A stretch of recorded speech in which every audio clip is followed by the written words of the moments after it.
querido, graça e paz, tudo bem? Seja bem-vindo aí a mais um vídeo do canal Rafael Guarnier, dando continuidade aí ao nosso estudo sobre a Epístola Paulina aos Coríntios, né? A igreja em Corinto. Estamos na primeira epístola, entrando agora no capítulo 12, né? Nesse capítulo 12, capítulos 12, 13 e 14, né? Capítulo 14, versículo 40, ele vai falar sobre os dons espirituais. E é um momento tremendo do nosso estudo. Amém?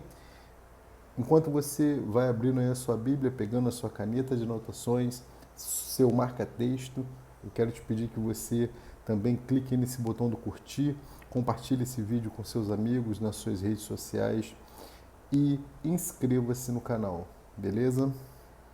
Vamos lá, começando 1 Coríntios 12, a partir do versículo 1. Então ele vai falar acerca dos dons espirituais. Então olha lá. Nesses versículos aqui, 1, 2 e 3, né, os três primeiros versículos, ele vai falar do princípio governante desses dons. Olha lá. Versículo 1. Acerca de dons, né, acerca dos dons espirituais, não quero, irmãos, que sejais ignorantes. Então aqui Paulo começa a tratar do nono problema, o nono problema na igreja em Corinto, que é a administração dos dons, né, perante a questão do Senhor, né, trocando em miúdos, que os dons se manifestem através da ação do Espírito Santo. Ou seja, que não haja meninice entre vocês acerca dos dons de Deus, né? Então eu vou falar justamente dessa questão da seriedade desses dons, ok? Versículo 2.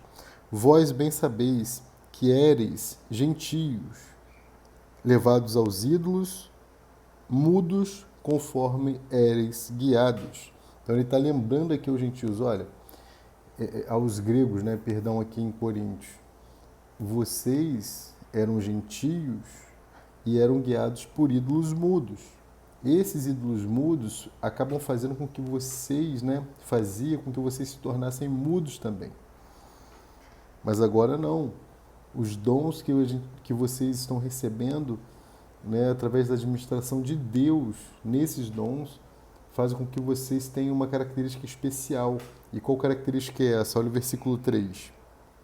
Portanto, vos quero fazer compreender que ninguém que fala pelo Espírito de Deus diz Jesus é anátema, e ninguém pode dizer que Jesus é Senhor senão pelo Espírito Santo.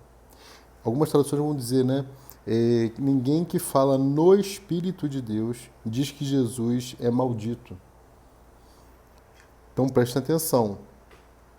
A principal função dos dons espirituais é o falar acerca do Mestre. É o falar acerca de Jesus. Então Paulo está afirmando, ninguém que fala no Espírito pode afirmar que Jesus é maldito.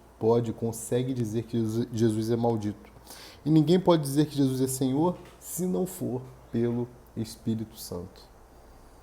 Ok? Continuando. Versículo 4. Né? Vamos tentar falar de 2 capítulos hoje para a gente dar uma acelerada. Até porque na quinta-feira, né, passada eu não consegui postar, então vou tentar ganhar um tempinho hoje. Certo? Do versículo 4 até o versículo 11, ele vai falar sobre a manifestação do Espírito, certo? Ele vem falando assim, versículo 4. Ora, há diversidade de dons, mas o Espírito é o mesmo. Então ele está aqui em contraste com o versículo 3, né? Ele começa com a expressão ora. Algumas traduções vão dizer, porém, há diversidade de dons, mas o Espírito é o mesmo. Esses dons que ele está falando aqui são dons exteriores, que nós conseguimos observar, né? Então, ele está dizendo assim, ó, tem dons diferentes para manifestar, esses dons exteriores. Versículo 5. E há diversidade de ministérios, mas o Senhor é o mesmo. a diversidade de serviços, né? Mas o Senhor é o mesmo. E a diversidade de operações, mas o mesmo Deus que opera tudo em nós. Operações, conforme a gente pode ver lá em Efésios 4,16. Né? Então, perceba que a trindade aqui, ó, dons através do Espírito Santo, ministérios e serviços, indicações do Senhor, né? E esse operar, né, que a gente vai ver agora mais, versículo 7, a manifestação do Espírito é dada a cada um para o que for útil. Esse operar vem diretamente de Deus. Amém? Então, versículo 7 novamente, mas a manifestação do Espírito é dada a cada um para o que for útil. Atentem nisso aqui, porque essa manifestação ela tem que ser principalmente para o benefício da igreja, para o benefício do corpo, para o crescimento e para a edificação do corpo. Certo? Versículo 8. Porque a um, pelo Espírito, é dada a palavra de sabedoria, e a outro, pelo mesmo Espírito, a palavra de conhecimento. Né? Então vamos entender aqui. Sabedoria, o nosso espírito recebe mediante a revelação.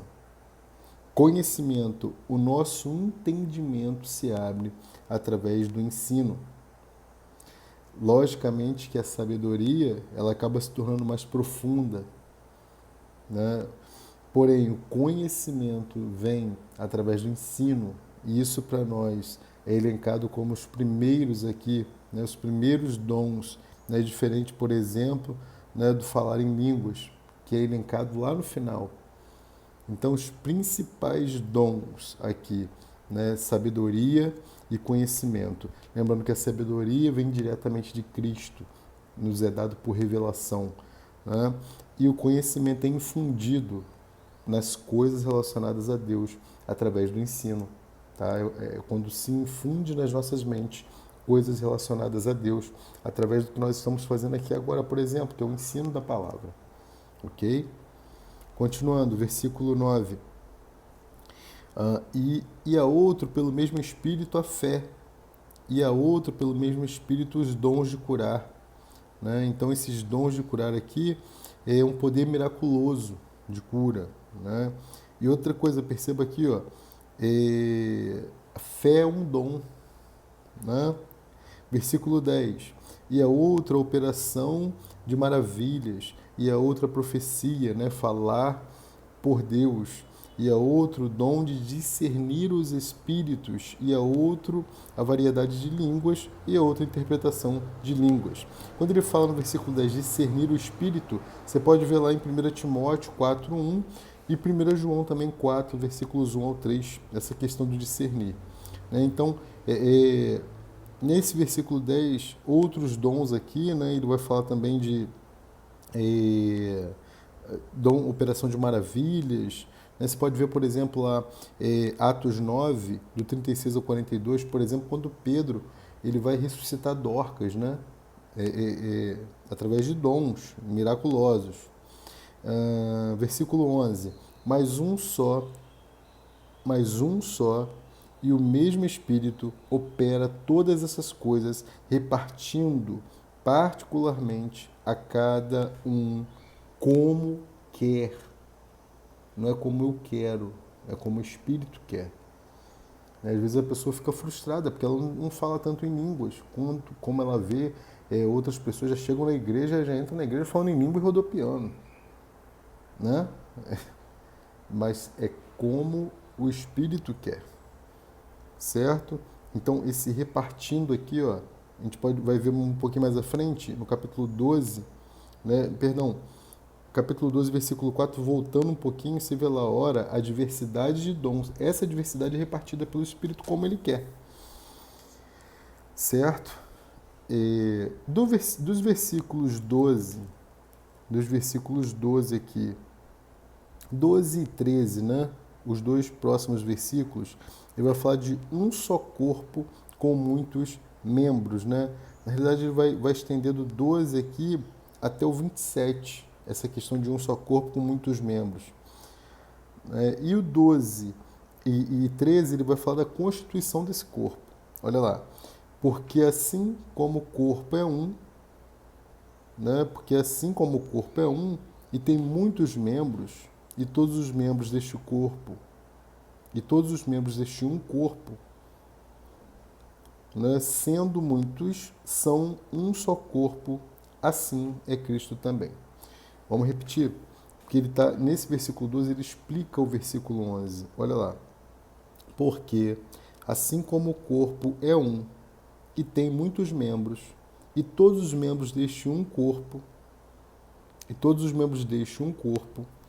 sendo muitos, são um só corpo. Assim é Cristo também. Cristo, lembra quando nós falamos lá da autoridade no capítulo anterior? Cristo é o que? A cabeça do corpo, que vai dirigir, que vai dar o comando, o direcionamento, as instruções, a repartição dos dons e por aí vai. Certo? A repartição do serviço, na realidade, né? Que os dons distribuídos pelo Espírito, tá? Versículo 13. Pois todos nós fomos batizados em um Espírito, formando um corpo, quer judeus, quer gregos, quer servos, quer livres, e todos temos bebido de um Espírito. Atos 2:38, tá? Então aqui ele fala, né, que a gente, quando nós tomamos posse desses batismos, né, batizados em um Espírito, nós estamos nos unindo organicamente, tá? Do 14 ao 22, ele vai falar sobre a indispensabilidade dos membros. Olha lá. Porque também o corpo não é um só membro, mas muitos. O corpo não é constituído de um único membro. Muitos dedos, né? Cabeça, todos os membros do corpo, né? Pé, tudo você pensar, membro. Versículo 15. Se o pé disser, porque não sou mão, não sou o corpo, não será por isso do corpo? E se a orelha disser, porque não sou o olho, não sou do corpo, não será por isso do corpo? Cada um tem a sua função, ainda que alguns não estejam satisfeitos com ela. Lembre-se, a sua função é distribuída, né? A nossa função, o nosso ministério, o nosso serviço é uma indicação do próprio Senhor. Versículo 17. Se todo o corpo fosse olho, onde estaria o ouvido? Se todo fosse ouvido, onde estaria o olfato? Mas agora Deus colocou os membros no corpo, cada um deles como quis. E, se todos fossem um só membro, onde estaria o corpo? Tremendo, né? Versículo 20. Assim, pois, há muitos membros, mas um corpo. E o olho não pode dizer à mão, não tenho necessidade de ti, nem ainda a cabeça aos pés, não tenho necessidade de vós. Antes, os membros do corpo, que parecem ser os mais fracos, são muito mais necessários. Vou repetir o 22. Antes, os membros do corpo, que parecem ser os mais fracos, são muito mais necessários. Ok? Dos versículos 23 ao 27, ele vai falar desse vamos chamar assim, entremesclado, né? Entremesclar do corpo. Né? Ou seja, o entremesclar de todos os membros que vai formar o corpo. 23. E os que reputamos serem menos honrosos no corpo, a esses honramos muito mais. E aos que em nós são menos decorosos, damos muito mais honra. Porque os que em nós são mais nobres não têm necessidade disso. A igreja atual está invertendo um pouco essa coisa. Vocês já perceberam isso? 24, porque os que em nós são mais nobres não têm necessidade disso, mas Deus assim formou o corpo, dando muito mais honra ao que tinha falta dela. Né? Então nós temos que nos transformar do natural cada vez mais em pessoas espirituais, conforme Romanos 12, versículo 2, para que a gente possa entender isso aqui. Né? Se você se julga, né, como o versículo 24 está falando aqui, nobres, você não tem necessidade disso, né? Disso que de ser de ser considerado honroso, porque você já sabe a sua colocação dentro do corpo, ok? Maior é o que serve. Versículo 25. Para que não haja divisão no corpo, mas antes tenham os membros igual cuidado uns dos outros. Paulo está advertindo isso aqui porque nós sabemos que em dados momentos, alguns membros vão precisar de mais atenção do que outros. E isso gera divisão. E Paulo está advertindo, olha, cuidado para que isso não atrapalhe vocês. Em dados momentos, alguns membros do corpo vão precisar de mais atenção. E não há mal nenhum nisso. Não há motivo de inveja, de dissensão e por aí vai. Versículo 26. De maneira que, se um membro padece, todos os membros padecem com ele. E se um membro é honrado, todos os membros se regozijam com ele. Pega uma dor de dente, aí você vai ver, né, um membro tão pequenininho do nosso corpo. Inflama, dói que você não suporta, tem que tomar antibiótico. Um negocinho à toa do nosso corpo, que na nossa cabeça pode não ter tanta importância assim, mas é muito importante, ao ponto de paralisar todo o corpo, com um mínimo detalhezinho que aconteça com um dente, com um dedo. Então, membros que talvez nós julguemos até ser menores e de menos importância. Quando esses sofrem, nós podemos perceber o quão eles são importantes, o quanto eles fazem parte do corpo e o quanto nós devemos valorizar cada um desses membros, ok?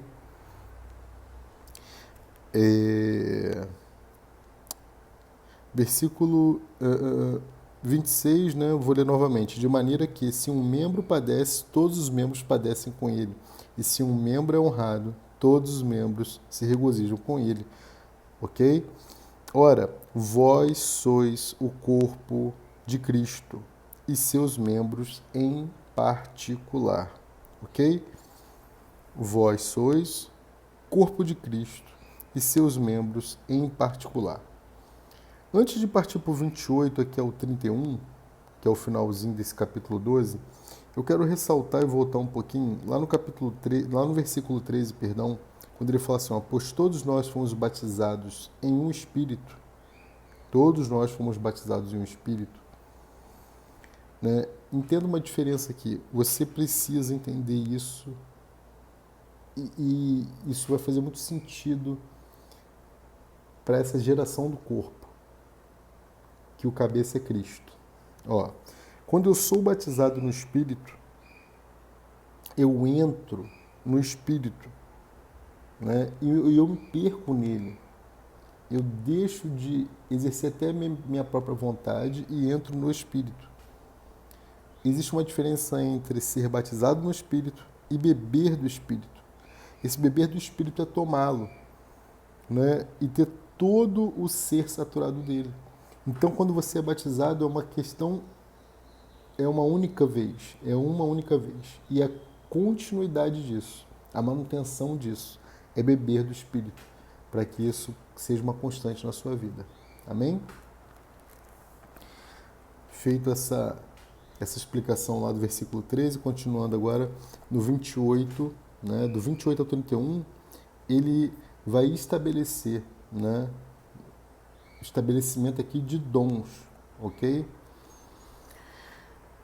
Esse versículo 28 serve tanto para a igreja universal, né, de todo o mundo, como para a igreja local. Olha lá, 28. E a uns, pois, Deus na igreja, primeiramente apóstolos, em segundo lugar profetas, em terceiro doutores, depois milagres, depois dons de curar, socorros, governos e variedade de línguas. Aqui, né, em primeiro lugar, apóstolos. Nós já vimos acerca dos apóstolos, né? Você pode olhar lá, beber uma aguinha.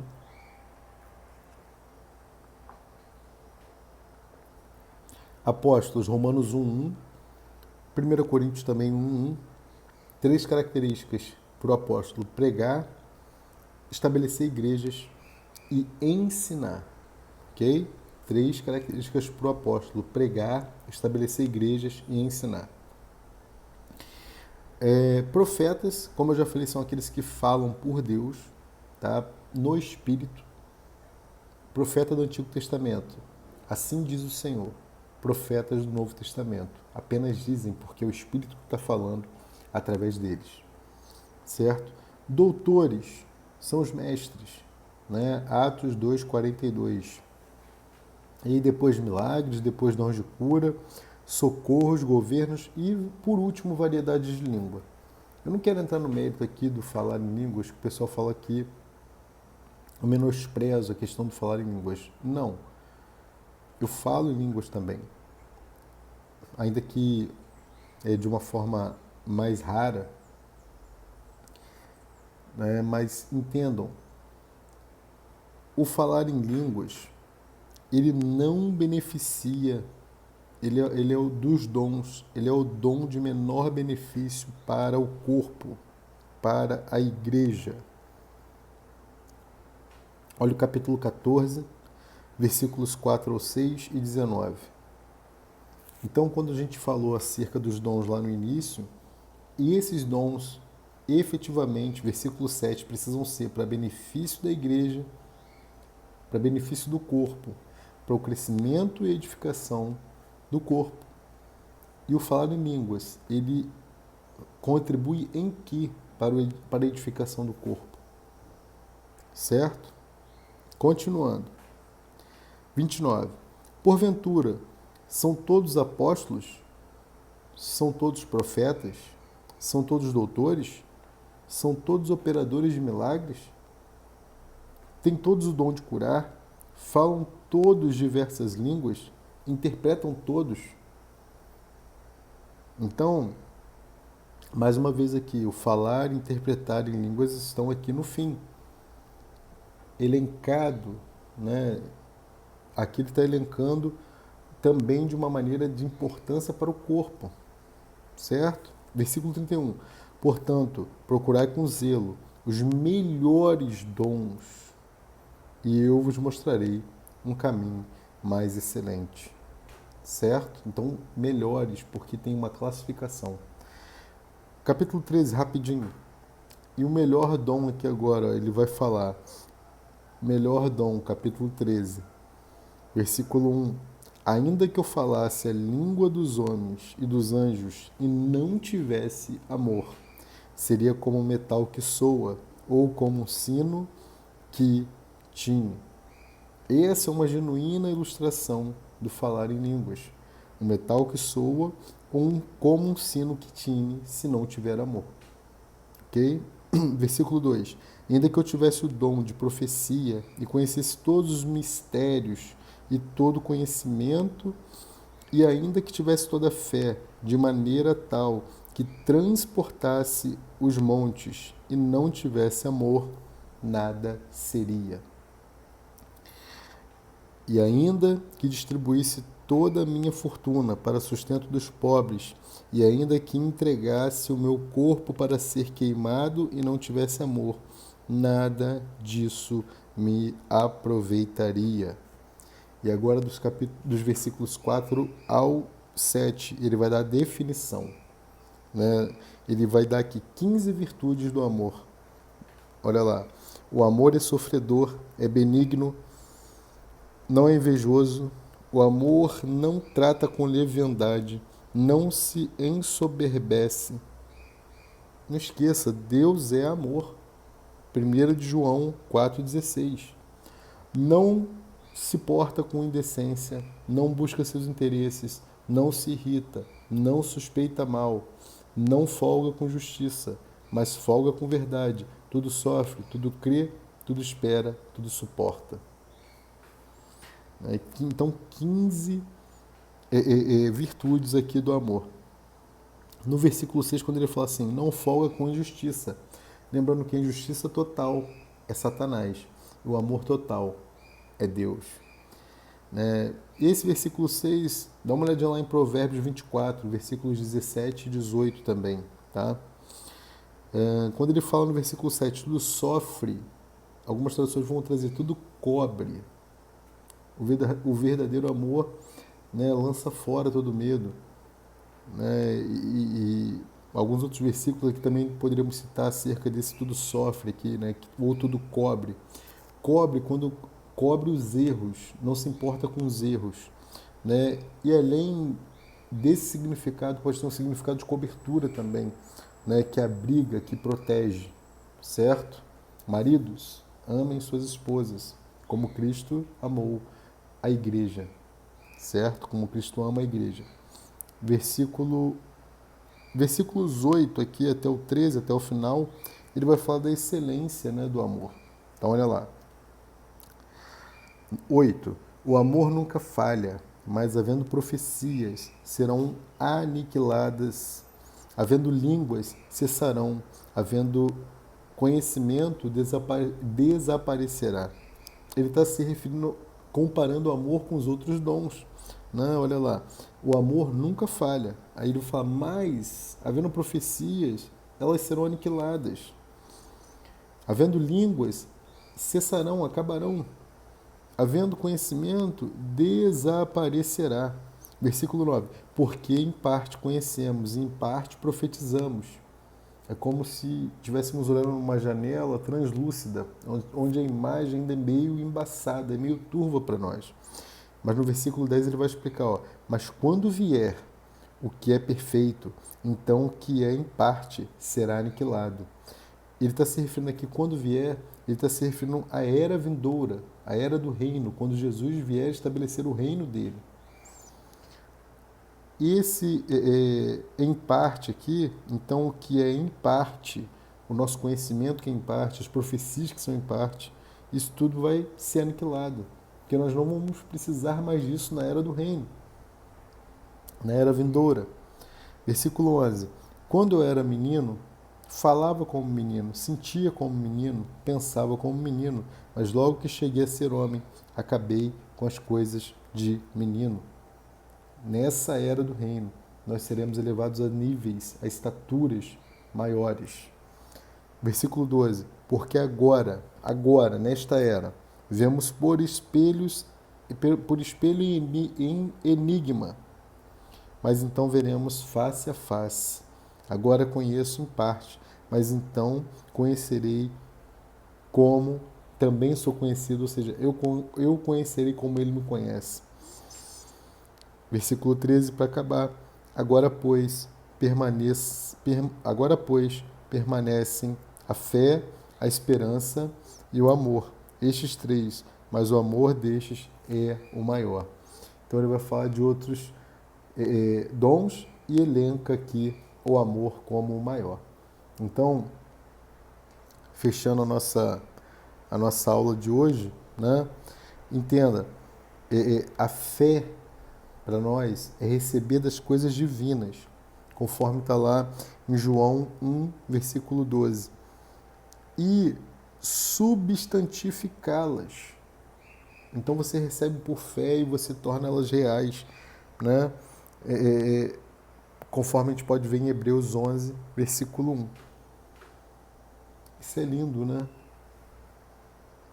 Faça uma leitura também de Romanos 8, 24 e 25.